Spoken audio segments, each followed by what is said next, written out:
Hello everyone, I am Rinki. In this video, I am going to discuss exercise 1.4.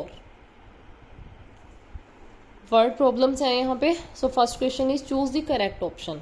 Correct option choose करनी है हमें. Statement देखिए इसकी ध्यान से. An elevator descends into a mine shaft. Elevator क्या है, एक माइन के अंदर जा रहा है at the rate of 6 metre per minute. 1 minute में वो 6 मीटर जा रहा है. ठीक है. If the descend start from 20 metre above the ground. मान लो ये हमारा ग्राउंड है.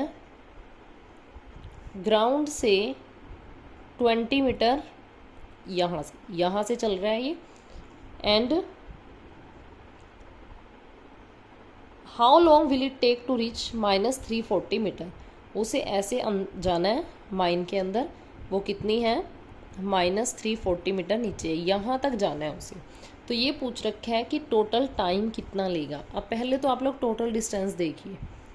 Total distance covered by elevator. 20 metre तो ग्राउंड के ऊपर थे और 340 मीटर वो नीचे तक गया. तो टोटल डिस्टेंस कितनी होगी, 360 मीटर हो गई हमारी. ठीक है. और उसकी स्पीड क्या दे रखी है, at the rate of 6 metre per minute. Speed कितनी है, 6 मीटर पर मिनट. ठीक है. अब हमें क्या बताना है, हाउ लॉन्ग. हमें बताना है टाइम. टाइम का फॉर्मूला क्या होता है हमारा, डिस्टेंस अपॉन टाइम. ठीक है. Distance upon time. तो हम सॉल्व कर लेंगे इसको. डिस्टेंस कितनी है, 360. और sorry distance upon speed. Time तो हमें निकालना है, बाय मिस्टेक राइट कर दिया ये. Distance upon speed. Speed is 6. 6 × 36 और ये 0 ऐसे ही. तो कितना टाइम लगा उसको, 60 मिनट, यानी कि 1 आवर. कितना टाइम लगा, 1 आवर. तो करेक्ट आंसर हमारा क्या है, ऑप्शन बी. ऑप्शन बी हमारा क्या है, करेक्ट आंसर है. ओके. नेक्स्ट है, an integer when multiplied by 4 and then divided by 9 become -28 is. बताना है. First of all integer assume कर लेते हैं हम लोग. सेकंड, इसका ये फर्स्ट पार्ट था. Second part, let the integer be x. हमने इंटीजर को x एज्यूम कर लिया. अब क्या कहा इन्होंने, an integer when multiplied by 4 according to question. ये ATQ होता है अकॉर्डिंग टू क्वेश्चन की. जो क्वेश्चन में हमें गिवन है वो हमें देखना है. An integer when multiplied by 4. इस इंटीजर को मैंने 4 से मल्टीप्लाई करा एंड देन डिवाइडेड बाय 9. फिर इसको हमने 9 से डिवाइड कर दिया.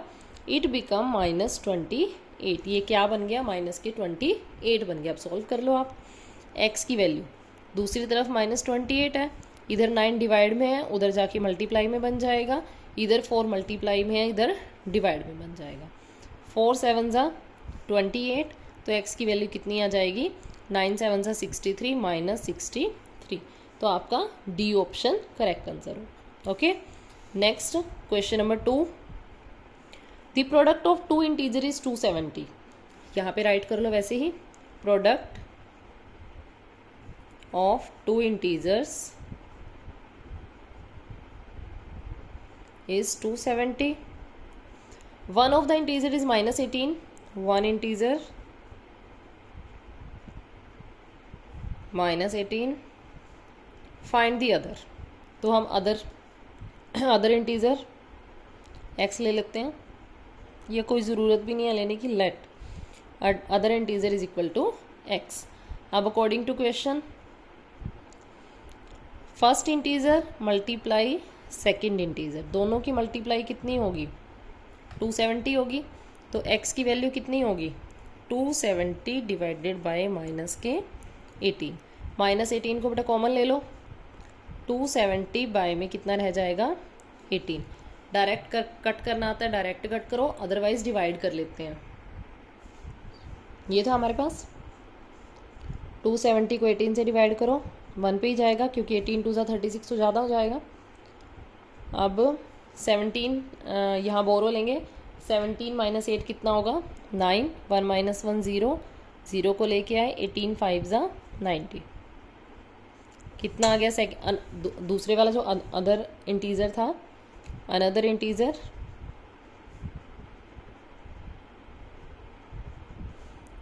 कितना आया हमारा -15। कैसे? x की वैल्यू यहाँ से कितनी आई माइनस, और इन दोनों को डिवाइड करके कितना मिला 15। तो दूसरा इंटीजर हमारा कितना है बेटा -15। नेक्स्ट है question number 3। If the quotient obtained on dividing an integer is -9, sorry, if the quotient obtained on dividing an integer by 9, किसी इंटीजर को अगर हम 9 से डिवाइड करते हैं तो जो कोशिएंट मिल रहा है हमें वो 8 मिल रहा है। फाइंड द इंटीजर, हमें इंटीजर फाइंड आउट करना है। इंटीजर को एज्यूम कर लो x। Let the integer be, integer कितना हो गया x हो गया। अब देखिए, if the quotient obtained on dividing an integer by 9, according to question, अगर मैं इस इंटीजर को -9 से डिवाइड करूंगी तो जो कोशिएंट मिलेगा वो मुझे -8 मिलेगा। तो वैल्यू निकाल लो x की। x इज इक्वल टू -8, ये 9 डिवाइड में था, इधर जाके मल्टीप्लाई में हो जाएगा, माइनस से माइनस कट गया, 8 9 जा 72, x की वैल्यू 72 आ गई। तो इंटीजर कितना निकल गया हमारा 72। तो ये था question number 3। Next question number 4, ध्यान से देखना है question number 4। A plane is flying at the height of 4500 metre above sea level. देखिए बेटे, हमने क्या ले लिया, हमने ना सी लेवल ले लिया यहाँ पे। इन्होंने क्या कहा, a plane is flying at the height of 4500 metre above sea level. मान लो यहाँ पे एक प्लेन उड़ रहा है और ये डिस्टेंस कितनी है 4500 metre. At a particular point it is exactly above a submarine floating 1100 metre below sea level. Sea level के नीचे ना 1100 मीटर पे एक क्या है, एक सबमरीन है। ठीक है, ऊपर प्लेन है, नीचे सबमरीन है। What is the vertical distance between them, इनके बीच की डिस्टेंस बतानी है। तो दोनों को प्लस कर लीजिए, ऊपर वाली डिस्टेंस नीचे वाली डिस्टेंस। तो यहाँ पे हम राइट करेंगे vertical distance between plane and submarine is equal to जो 4500 था और जो 1100 था, जस्ट हमें दोनों को प्लस करना है, बाकी कुछ भी नहीं। बस ये क्वेश्चन था और देखने में लगता है कि पता नहीं कितना कंफ्यूजिंग क्वेश्चन है ये। ठीक है, तो नेक्स्ट और लास्ट क्वेश्चन पे मूव करते हैं। Question number 5। A shopkeeper earn a profit of ₹1 by selling 1 pen. एक पेन को बेचने पे ₹1 का प्रॉफिट होता है। ठीक है, हम राइट करते रहेंगे जो भी है हमारे पास। Profit on selling 1 pen, 1 pen पे कितना ₹1 का प्रॉफिट हो रहा है। And incurs a loss of 30 पैसे ऑन सेल ऑफ 1 पेंसिल। अब यहाँ पे हम राइट करेंगे लॉस ऑन सेलिंग 1 पेंसिल। एक पेंसिल पे कितना लॉस हो रहा है 30 पैसे का लॉस हो रहा है। In a particular month he incurs a loss of ₹5। एक पर्टिकुलर मंथ में उसको टोटल लॉस कितना हो रहा है, टोटल लॉस इन 1 मंथ ₹5 का लॉस हो रहा है। देखो, कुछ प्रॉफिट था कुछ लॉस था, लेकिन अगर उसने ओवरऑल देखा, अपना उसने हिसाब किया, उसको लास्ट में जाके क्या मिल रहा है कि मेरे को ₹5 का लॉस ही हो रहा है। इन दैट मंथ ही sold 40 pen. Okay, he sold 40 pens in that month। तो 40 पेन पे पहले प्रॉफिट देख लो। Profit on 40 pens, 1 multiply 40 rupees का आ जाएगा। How many pencil did he sell in that period. अब हमें बताना है उसने कितनी पेंसिल्स सेल करी है। एज्यूम कर लेते हैं let number of pencils sold in that month is equal to x. X pencil sell करी है उसने, तो उसको लॉस भी कितना हुआ होगा, लॉस निकाल लो. लॉस ऑन एक्स पेंसिल्स, 30 को एक्स से मल्टीप्लाई कर देंगे. ठीक है, लेकिन ये लॉस आएगा पैसे में, हमें चाहिए रुपी में. हम उसको डिवाइड करेंगे 100 से. एक जीरो से एक जीरो कैंसल. 3 बाय में 10x रुपीज़.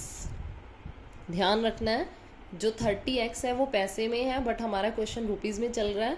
तो हम क्या करेंगे, हम उसको 100 से डिवाइड कर देंगे रुपी बनाने के लिए. तो हमारे पास 3 बाय में 10x आ जाएगा. अब देखिए उस मंथ में ये तो लॉस है और 40 रुपये का प्रॉफिट है, लेकिन अगर हम दोनों का टोटल निकालते हैं तो हमें ₹5 मिलता है.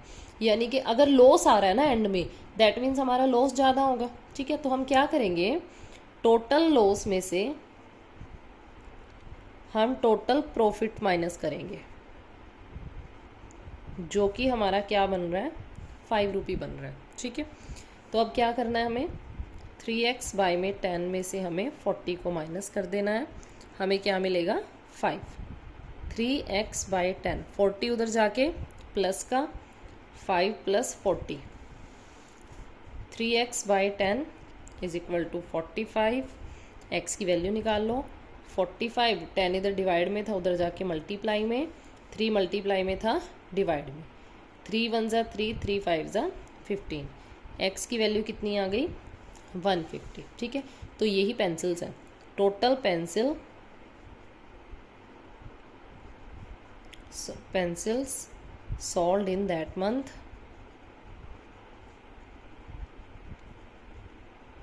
is 150. देखिए बेटा एक बार और ध्यान से देखो, पहले हमें प्रॉफिट देखना है, एक 1 पेन पे कितना प्रॉफिट है, फिर 1 पेंसिल पे कितना लॉस है. ठीक है, फिर उन्होंने कहा कि टोटल ना, अगर हमने बाद में अपना हिसाब किया तो हमें टोटल पता लग रहा है कि हमें ₹5 का लॉस हो रहा है.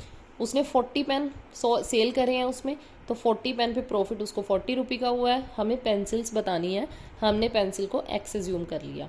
अब लॉस निकालना है हमें एक्स पेंसिल पे कितना होता है, 30 पैसे को हम 100 से एक्स से मल्टीप्लाई कर देंगे तो 30x हमें मिलेगा, जब वो हमारा पैसे में आंसर आ रहा है, जबकि हमें चाहिए रुपीज़ में. तो हमने उसको 100 से डिवाइड कर दिया, तो हमें ये मिल गया.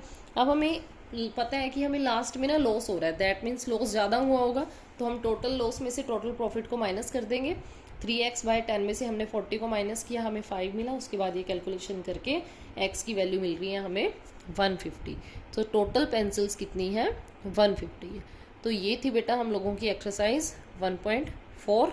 यहाँ पे चैप्टर 1 ख़त्म होता है. अगर आप लोगों को कोई डाउट हो तो प्लीज़ कमेंट करिए, वीडियो को लाइक करिए, शेयर करिए. Thank you.